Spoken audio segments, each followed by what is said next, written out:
ಎಲ್ಲರಿಗೂ ನಮಸ್ಕಾರ. ನನ್ನ ಹೆಸರು ಮಹೇಶ್ ಅಂತ. ನಾನು 9 ವರ್ಷದಿಂದ ಕಿಡ್ನಿಯ ಸಮಸ್ಯೆ ಇತ್ತು, ಅಲ್ಲಿ ಬಳಲ್ತಾ ಇದ್ದೆ. ಆವಾಗ ಬೇರೆ ಹಾಸ್ಪಿಟಲ್ಗೆ ಬೇರೆ ಒಂದು ಸಮಸ್ಯೆಗೆ ಹೋದಾಗ ಅಲ್ಲಿ CT ಸ್ಕ್ಯಾನ್ ಎಲ್ಲ ಮಾಡಿದರು ನನ್ನನ್ನು. ಆವಾಗ CT ಸ್ಕ್ಯಾನ್ ಮಾಡುವಾಗ ನನಗೆ ಕಿಡ್ನಿಯ ಸಮಸ್ಯೆ ಉಂಟಂತ ಹೇಳಿದ್ರು. ಆವಾಗ ಅವರು ಅಲ್ಲಿ ಇಮಿಡಿಯೇಟಾಗಿ ಪ್ರದೀಪ್ ಸರನ್ನು ಕನ್ಸಲ್ಟ್ ಮಾಡಿ ಕೇಳಿದ್ರು. ಆವಾಗ ಅಲ್ಲಿಗೆ ಹಾಸ್ಪಿಟಲ್ ಅಲ್ಲಿಗೆ ಪ್ರದೀಪ್ ಸರ್ ಕರೆಸಿದ್ರು.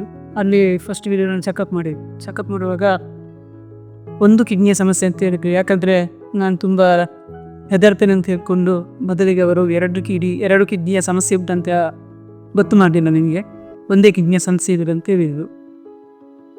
ಮತ್ತು ನಂತರ ಟ್ರೀಟ್ಮೆಂಟ್ ಅಂದರೆ ಟ್ಯಾಬ್ಲೆಟ್ ಎಲ್ಲ ನನಗೆ ಕೊಟ್ಟರು.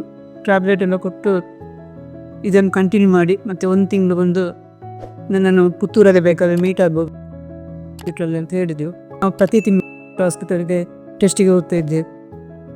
ಟೆಸ್ಟ್ ಮಾಡಿ ನೋಡ್ತಾ ಇದ್ರು.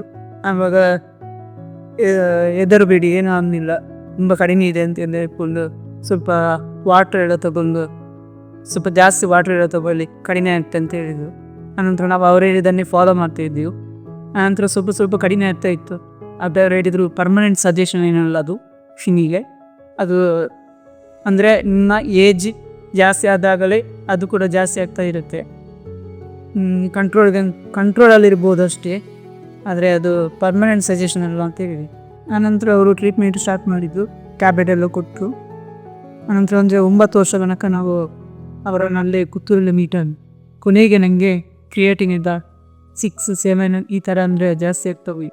ನಂತರ ಕ್ರಿಯೇಟಿನ್ 10 ಬಂದಾಗ ನನಗೆ ಸ್ವಲ್ಪ ಇನ್ಫೆಕ್ಷನ್ ಎಲ್ಲ ಆಯಿತು. ಇನ್ಫೆಕ್ಷನ್ ಆದಾಗ ಅವ್ರು ಹೇಳಿದರು ಸ್ವಲ್ಪ ಸೋಡಿಯಂ ಎಲ್ಲ ಕಡಿಮೆ ಇದೆ, ನೀವು ಬಂದು ಇಂಡಿಯನ್ ಹಾಸ್ಪಿಟಲಲ್ಲಿ ನನ್ನನ್ನು ಮೀಟ್ ಆಗಬೇಕಂತ ಹೇಳಿದ್ವಿ. ಆನಂತರ ಅಲ್ಲಿ ಚೆಕಪ್ ಮಾಡಿದಾಗ ಸ್ವಲ್ಪ ಅಂದರೆ ಸೋಡಿಯಂ ಕಡಿಮೆ ಇತ್ತು, ಅಂದರೆ ತುಂಬ ಕಡಿಮೆ ಇತ್ತು, ನೀವು ಅಡ್ಮಿಟ್ ಆಗಲೇಬೇಕಂತ ಹೇಳಿದೆ. ಮತ್ತು ನಾವು ಮರುದಿನ ಬಂದು ಅಡ್ಮಿಟ್ ಆದಾಗ ಈ ಇನ್ಫೆಕ್ಷನ್ಗೆ ಅವರು ಟ್ರೀಟ್ಮೆಂಟ್ ಸ್ಟಾರ್ಟ್ ಮಾಡಿದಾಗ ಅದಂದರೆ ಪೇಯ್ನ್ ಕಿಲ್ಲರ್ ಟ್ಯಾಬ್ಲೆಟ್ ಎಲ್ಲ ಅದು ಕೊಟ್ಟರು. ಆ ಪೇಯ್ನ್ ಕಿಲ್ಲರ್ ಟ್ಯಾಬ್ಲೆಟ್ ತಗೊಳ್ಳಾಗ ಕ್ರಿಯೇಟಿನ್ ದಿನಕ್ಕೆ ಸ್ವಲ್ಪ ಅಂದರೆ ಜಾಸ್ತಿ ಆಗ್ತಾ ಹೋಯಿತು. ಅದನ್ನು ಕಂಟ್ರೋಲ್ ಮಾಡಲಿಕ್ಕೆ ಆಗಲಿಲ್ಲ. ಆದರೂ ಅವರು ಸ್ವಲ್ಪ ಕೈ ಕಾಲೆಲ್ಲ ಸ್ವೆಲ್ಲಿಂಗ್ ಆಗಲಿಕ್ಕೆ ಸ್ಟಾರ್ಟ್ ಆಯಿತು. ಆವಾಗ ಇದು ನೀವು ಇನ್ನೂ ಡಯಾಲಿಸಿಸ್ ಮಾಡಲೇಬೇಕಂತೇಳಿ ಮತ್ತು ಅದು ಟ್ರೈ ಮಾಡಿ ನಾವು ಡಯಾಸಿಕ್ಸ್ ಎಲ್ಲ ಟ್ಯಾಬ್ಲೆಟ್ ಹಾಕಿ ಸ್ವಲ್ಪ ಸ್ವೆಲ್ಲಿಂಗನ್ನು ಕಡಿಮೆ ಮಾಡಲಿಕ್ಕೆಲ್ಲ ನೋಡಿದ್ವಿ. ಅದು 1 ವಾರ ಅಷ್ಟೇ ಮೂಮೆಂಟ್ ಹಾಕಿ ಮತ್ತೆ ಇಲ್ಲ. ಆನಂತರ ಅವರು ನನಗೆ ನೀವು ಇಮಿಡಿಯೇಟ್ ಡಯಾಲಿಸಿಸ್ ಮಾಡಲೇಬೇಕಂತ ಪ್ರದೀಪ್ ಸರ್ ಹೇಳಿದ್ದು. ಮತ್ತು ನಾವು ಡಯಾಲಿಸಿಸ್ ಸ್ಟಾರ್ಟ್ ಮಾಡಿದೆ. ಅದರ ಮುಂಚೆನೇ ಅವರು ಹೇಳಿದರು, ಹಿಂಗೆ 2 ಆಪ್ಷನ್ ಇರೋದು, ಒಂದು ಡಯಾಲಿಸಿಸ್ ಇಲ್ಲ ಅಂದರೆ ಟ್ರಾನ್ಸ್ಪ್ಲಾಂಟ್ ಅಂತ ಫಸ್ಟಿಗೆ ಹೇಳಿದ್ರು ನಮ್ಮ ಹತ್ರ. ಆದರೆ ಅವರು ಡಯಾಲಿಸಿಸ್ ಮಾಡಿ ಮತ್ತು ಟ್ರಾನ್ಸ್ಪ್ಲಾಂಟಿಗೆಲ್ಲ ಡೇಟ್ ಫಿಕ್ಸ್ ಮಾಡಿದರು. ಆದರೆ ಅದು ನಮ್ಮ ಕೆಲವೊಂದು ಕಾರಣದಿಂದ ಟ್ರಾನ್ಸ್ಪ್ಲಾಂಟ್ನ ಡೇಟ್ ಎಲ್ಲ ಪೋಸ್ಟ್ಪೋನ್ ಆಯಿತು. ಆನಂತರ ನಿಮ್ಮ ಡಯಾಲಿಸಿಸಲ್ಲಿ ಇರಬೇಕಂತ ಹೇಳಿದರು. ಮತ್ತು ನಾವು ಒಂದು 3 ತಿಂಗಳು ಡಯಾಲಿಸಿಸ್ ಮಾಡಿದೆವು. ಆನಂತರ ನಮ್ಮ ಫ್ಯಾಮಿಲಿಯವರನ್ನೆಲ್ಲ ಕರೆಸಿ ಮಾತಾಡೋಬೇಕಾದ್ರೆ ಟ್ರಾನ್ಸ್ಪ್ಲಾಂಟ್ ಮಾಡುವಾಗ ನಿಮ್ಮ ಫ್ಯಾಮಿಲಿ ಹಿಸ್ಟ್ರಿ ಆಗಬೇಕು, ಬೇರೆ ಹೊರಗಡೆ ಈಗ ಆಗೋದಿಲ್ಲ ಅಂತ ಎಲ್ಲ ಹೇಳಿ ಫ್ಯಾಮಿಲಿ ಹಿಸ್ಟ್ರಿ ಅವ್ರ ಹತ್ರ ಮಾತಾಡುವಾಗ ಯಾರಿಗೂ ಮುಂದೆ ಬಂದಿಲ್ಲ. ಆನಂತರ ಕೊನೆಗೆ ಹೇಳಿದರು ನಿಮ್ಮ ಮಿಸ್ಸಸ್ ಹತ್ರ ಮಾತಾಡು ಅಂತ ಹೇಳಿದೆ. ಮತ್ತು ಮಿಸ್ಸಸ್ ಹತ್ರ ಇವಾಗ ಹೇಳಿದ್ರು ಅವಳು ಕೊಡ್ತೇನೆ ಅಂತ, ಅವಳು ಮುಂದೆ ನಾನೇ ಕೊಡ್ತೇನೆ ಅಂತ ಹೇಳಿದ್ವಿ. ನಾನು ಬೇಡ ಅಂತ ಹೇಳಿದ್ದು ಕೂಡ ಇಲ್ಲ ನಾನೇ ಕೊಡ್ತೇನೆ ಅಂತ ಹೇಳ್ಕೊಂಡು ಮುಂದೆ ಬಂದು, ಅಂದರೆ ತುಂಬ ಭಯ ಎಲ್ಲ ಇತ್ತು.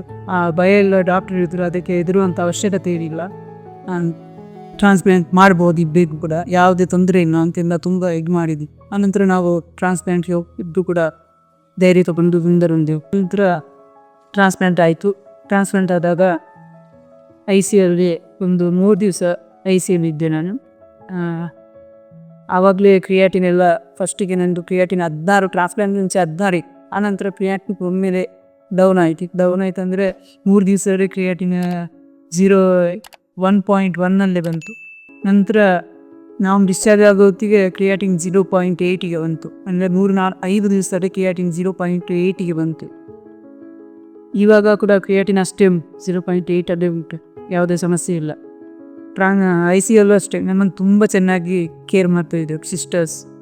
ಅಷ್ಟು ಚೆನ್ನಾಗಿ ನೋಡ್ಕೊಳ್ತಿದ್ರು. ಯಾರು ಯಾವ ಹಾಸ್ಪಿಟ್ಲಲ್ಲೂ ಅಷ್ಟು ಚೆನ್ನಾಗಿ ನೋಡ್ಕೊಳ್ತಾರೆ ಇಲ್ಲ ಅಂತ ನನಗೆ ಗೊತ್ತಿಲ್ಲ. ಇಲ್ಲ ಅಂತ ತುಂಬ ಚೆನ್ನಾಗಿ ನೋಡ್ಕೊಳ್ತಾರೆ. ಡಯಾಲಿಸಿಸ್ ಮಾಡುವಾಗಲೂ ಅಷ್ಟೇ, ಡಯಾಲಿಸಿಸಲ್ಲಿ ಎಲ್ಲ ಸಿಸ್ಟರ್ಸ್ ತುಂಬ ಚೆನ್ನಾಗಿ ನೋಡ್ಕೊಳ್ತಾ ಇದ್ರು. ಅಂದರೆ ನಮಗೆ ಯಾವ ಥರ ಅಂದರೆ ಟೆನ್ಷನ್ ಅಥವಾ ಭಯ, ಅದು ಡಯಾಲಿಸಿಸ್ ಆಗೋ ಎಲ್ಲ ಪೇಷಂಟ್ ಟೆನ್ಷನ್ ಇರುತ್ತೆ. ಅದು ಆ ಟೆನ್ಷನನ್ನು ಅವರು ನಮಗೆ ತೋರಿಸ್ತಾ ಇದ್ರು. ನಮಗೆ ಆ ಟೆನ್ಷನ್ ಇಟ್ಟರು ಕೂಡ ಅವರ ಆ ಕ್ಷಣ ನಮ್ಮ ಹತ್ತಿರ ಒಂದು ಏನಾದರೂ ಮಾತಾಡ್ಕೊಂಡು ಅಥವಾ ನಮಗೇನಾದರೂ ಪ್ರಾಬ್ಲಮ್ ಇದೆಯಾ ಅಂತ ನೋಡ್ಕೊಳ್ತಾ ಇದ್ರು. ಅಷ್ಟು ಚೆನ್ನಾಗಿ ಡಯಾಲಿಸಿಸ್ ಮಾಡಿದಾಗ ನೋಡ್ಕೊಳ್ತಾ ಇದ್ರು ಎಲ್ಲ ಸಿಸ್ಟರ್ಸ್, ಹಾಗೆ ನೋಡ್ಕೊಳ್ತಾ ಇದ್ರು. ಮತ್ತು ಪ್ರದೀಪ್ ಸರ್, ಶ್ರವಣ್ ಸರ್ ಎಲ್ಲ ತುಂಬ ಚೆನ್ನಾಗಿ ನೋಡ್ಕೊಳ್ತಿದ್ರು. ಪ್ರದೀಪ್ ಸರ್ ಮತ್ತು ಶ್ರವಣ್ ಸರ್ ಅಂದರೆ ICU ಇರುವಾಗ ಸಾಧಾರಣ ಒಂದು 2 ಗಂಟೆಗೊಮ್ಮೆ ಬಂದು ನಮ್ಮನ್ನು ಮೀಟ್ ಮಾಡ್ತಾಯಿದ್ರು. ಹೇಗಿದ್ದೀರಿ ಅಂತೆಲ್ಲ ಕೇಳ್ತಾ ಇದ್ರು. ತುಂಬ ಚೆನ್ನಾಗಿ ನೋಡ್ಕೊಳ್ತಾರೆ ಪ್ರದೀಪ್ ಸರ್, ಶ್ರವಣ್ ಸರ್. ಪ್ರದೀಪ್ ಸರ್ಗೆ ಅದು ಮತ್ತು ನಾವು ತುಂಬ ಕಿರಿಕಿರಿ ಎಲ್ಲ ಮಾಡಿದ್ದು, ನಾವು ತುಂಬ ಕಿರಿಕಿರಿ ಮಾಡ್ತಾ ಇದ್ದೀವಿ ಅವ್ರ ಹತ್ರ. ಸಭೆಗೆ ಹೋದಾಗ ಒಳ್ಳೆ ಪದೇ ಏನಾದರೂ ತಿರುಗಿ ಅವ್ರ ಕ್ವಶನ್ ಎಲ್ಲ ಕೇಳ್ತಿದ್ದೆವು. ಅದು ಅವರಿಗೆ ಸಿಟ್ಟು ಬರ್ತಿರ್ಲಿಲ್ಲ. ಅಷ್ಟು ಚೆನ್ನಾಗಿ ಅವರು ನಮ್ಮ ಹತ್ರ ಮಾತಾಡ್ತಾ ಇದ್ರು. ಅವ್ರು ನಗರ್ತಾನೆ ಮಾತಾಡ್ತಾ ಇದ್ರು. ಮತ್ತು ಶ್ರವಣ್ ಸರ್ ಕೂಡ ಅವರು ಕೂಡ ತುಂಬ ಚೆನ್ನಾಗಿ ನಮ್ಮನ್ನು ನೋಡ್ಕೊಳ್ತಾ ಇದ್ದರು.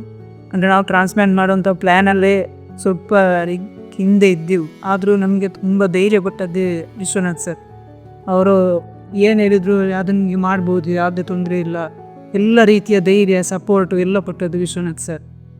ಮತ್ತು ಹಾಸ್ಪಿಟ್ಲಲ್ಲಿ ನೋಡಬೇಕಾದ್ರೆ ಎಲ್ಲ ಥರ ಅಂದರೆ ನಮಗೆ ಯಾವುದೇ ಅಂದರೆ ಫೆಸಿಲಿಟೀಸ್ ಸಮೇತ ಯಾವುದು ಇಲ್ಲ ಅಂತ ಇಲ್ಲ, ಅಷ್ಟು ಚೆನ್ನಾಗಿ ಇಂಡಿಯನ್ ಹಾಸ್ಪಿಟ್ಲಲ್ಲಿ ನಮಗೆ ಫೆಸಿಲಿಟಿ ಎಲ್ಲ ಸಿಕ್ಕಿದೆ. ನಾವು ಹೇಳ್ತಿರೋದು ಇಷ್ಟೇ, ಇದರ ಹತ್ರ ಮಾಡುವಂಥ ಪ್ಲ್ಯಾನ್ ಏನಾದರೂ ನೀವು ಹಾಕೊಂಡಿದ್ರೆ ಅಂದರೆ ಈಗ one of the best hospital ಅಂದರೆ ಅದು ಇಂಡಿಯನ್ ಹಾಸ್ಪಿಟಲ್ ಬೇಕು. ಅಂದರೆ ಅಷ್ಟು ಚೆನ್ನಾಗಿ ಯಾವುದೇ ಥರ ಈಗ ಕಷ್ಟ ಬರಲಿಲ್ಲ, ನೋಡಿ ಅಷ್ಟು ಚೆನ್ನಾಗಿ ನೋಡ್ಕೊಳ್ತಾರೆ. ಹಾಸ್ಪಿಟಲ್ ಫೆಸಿಲಿಟಿ, ಡಾಕ್ಟರ್ಸ್, ಮೆಡಿಕಲ್ಸ್ ಯಾವುದೇ ರೀತಿಗೆ ಸಪೋರ್ಟ್ ಇಲ್ಲ ಅಂತೇಳಿ ಎಲ್ಲ ರೀತಿಯ ಸಪೋರ್ಟ್ ಕೂಡ ಚೆನ್ನಾಗಿದೆ ಇಂಡಿಯನ್ ಹಾಸ್ಪಿಟಲಲ್ಲಿ. ಮಂಗಳೂರಿನ ಅತ್ಯಂತ ವಿಶ್ವಾಸಾರ್ಹ ಆಸ್ಪತ್ರೆ Indiana hospital and heart institute, Pumpwell, Mangaluru. For booking call 0824 288 0880.